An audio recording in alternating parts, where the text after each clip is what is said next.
Welcome 10th class biology 8 marks important క్వశ్చన్స్లో ఇది అంత అంటే మనం గెస్ చేయొచ్చు. అంటే మరీ అంత ఇంపార్టెంట్ అయితే కాదు. ఇప్పుడు మనం చెప్పుకున్న దాంట్లో చేస్తే ఇది మనకి సెకండ్ ప్రిఫరెన్స్ అన్నట్లు అయినా కూడా మనం ఒక్కసారి జస్ట్ ఐడియా కనుక పెట్టుకున్నట్లయితే ఒకవేళ బై మిస్టేక్ వచ్చినా కూడా మనం రాయగలిగేటట్లు ప్రిపేర్ అవుదాం. సో ముందు మనకి వీడియోస్లో చెప్పినవి మాత్రం మీరు చక్కగా ప్రిపేర్ అవ్వండి. ఇది జస్ట్ నాలెడ్జ్ పెట్టుకొని వెళ్ళండి అనమాట. సో ఇక్కడ ఏమన్నారు, write the experiment of bell jar of mint plant performed by Priestley to prove that air plays key role in photosynthesis. ఒక్కొక్కసారి మనకి ఇలాంటి ఎక్స్పెరిమెంట్స్ కూడా ఇచ్చే ఛాన్సెస్ ఉన్నాయి కాబట్టి ఒకసారి ఇది కూడా చూద్దాం. సో ఇక్కడ చూడండి, మీకు బాగా తెలుసుంటుంది, దీన్ని ప్రిస్లీస్ ఎక్స్పెరిమెంట్ అనేసి అంటారు. సో ఇక్కడ మనకి బెల్జారు, క్యాండిల్, ర్యాట్, ఒక గ్రీన్ ప్లాంట్ ఉంది. సో చూసారు కదా, దీన్ని బెల్జార్ ఎక్స్పెరిమెంట్ అంటారు, ఆ ప్రిస్లీస్ ఎక్స్పెరిమెంట్ అంటారు. సో ఇక్కడ చూసుకున్నట్లయితే Joseph Priestley in 1770 performed a series of experiments that revealed that essential role of air on the growth of green plants. So air అనేది ఏ విధంగా ఎసెన్షియల్ రోల్ని ప్లే చేస్తుంది ఇన్ గ్రీన్ ప్లాంట్స్లో అనే దాని మీద ఇతను ఎన్నో ఎక్స్పెరిమెంట్స్ని చేశారు. ఎవరు? Joseph Priestley. Priestley lit a candle, then placed a glass jar over it. He observed that flame gradually gets extinguished. So మామూలుగా మనం ఏం చేస్తారు, ఒక క్యాండిల్ని ఇట్లాగా పెట్టాడు బెల్ జార్ కింద.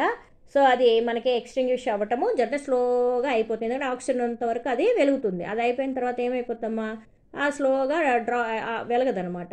So Priestley reasoned that something in the air was necessary to keep the flame burning. So దాన్ని బట్టి ఏం అర్థం చేసుకున్నాడు, సో మనం బెల్ జార్తో క్లోజ్ చేసినప్పుడు కొంతవరకు క్యాండిల్ వెలిగి స్లోగా ఆరిపోయింది కదా. సో దీన్ని బట్టి ఎయిర్లో ఏదో ఒక గ్యాస్ అనేది బర్నింగ్కు ఇట్లా ఉపయోగపడుతుంది అని ఎసెన్షియల్ అన్నట్టు కూడా చెప్పాడనమాట. Priestley then placed fresh mint plant underneath the jar and allowed the entire setup to sit for a few days. తర్వాత ఏం చేశాడు, క్యాండిల్ పక్కన ఒక మింట్ ప్లాంట్ని ఉంచడం జరిగింది ప్రిస్లీ. సో ప్రిస్లీ పెట్టి ఒక ఫ్యూ డేస్ అలా వదిలాడు. After a few days he found that he could relight the candle and it would burn for a while. So Priestley's concluded that the plant had produced the substance required for burning. So అది వెంటనే మళ్ళీ అంటే క్యాండిల్ని మళ్ళీ వెలిగించాడు అనమాట. కొంతసేపు ఈ క్యాండిల్ని తర్వాత ఈ ప్లాంట్ని ఉంచిన తర్వాత మళ్ళీ తిరిగి దాన్ని చిన్నగా బర్న్ చేస్తే అది మళ్ళీ బర్న్ అయిందనమాట. అర్థమవుతుంది. అంటే దీని అర్థం ఏంటి, ఏదో ప్లాంట్స్లో నుంచి ఏదో ఒక గ్యాస్ అనేది రిలీజ్ అవుతుంది, అది బర్నింగ్కి ఉపయోగపడుతుంది అని తెలుసుకున్నాడు. In another experiment, Priestley put a mouse under the jar. He observed that after some time, the mouse eventually died. So later Priestley put a mouse under the jar with a fresh mint plant. He observed that both the mouse and plant survived for quite some time. So only mouse candle పెట్టినప్పుడు mouse అనేది చనిపోయింది. తర్వాత మౌస్ని mint ప్లాంట్ని పెడితే మళ్ళీ తిరిగి mouse అనేది కొంతకాలం వరకు మౌస్ మింట్ ప్లాంట్ రెండు సర్వైవ్ అయ్యాయి అనమాట. సో లాస్ట్లో ఫైనల్గా ఇతను ఏం కన్క్లూడ్ చేశాడు, Priestley's experiment confirmed that gaseous exchange was going on plants were giving out a gas and supported burning and was essential for the survival of animals. So దీన్ని బట్టి అతను ఏం చేశాడంటే, అతని కన్క్లూషన్ ఏంటి, సో మొక్కలు అనేవి మనకి గ్యాషియస్ ఎక్స్చేంజ్ అనేది ఎనిమల్స్కి ప్లాంట్స్కి మధ్య జరుగుతుంది.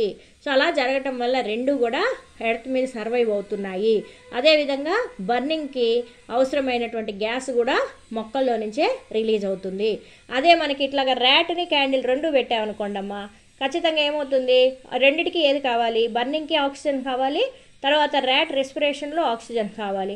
కాబట్టి అక్కడ మనకు ఉన్నంతవరకు ఆక్సిజన్ ఉన్నంతవరకు బతుకుతాయి. తర్వాత ఆటోమేటిక్గా రెండు కూడా ర్యాట్ చనిపోవటము జరుగుతుంది, క్యాండిల్ ఆరిపోవటము జరుగుతుంది. కాబట్టి వీటన్నింటికి అదే మొక్కను పెట్టినట్లయితే ఏమైంది, ర్యాటు సర్వైవ్ అయింది, క్యాండిల్ కూడా కొంతవరకు వెలగటం అనేది గమనించాడనమాట. ముందు దాంట్లో చూసినట్లయితే ఇంకొంచెం సేపు వెలిగిందనమాట.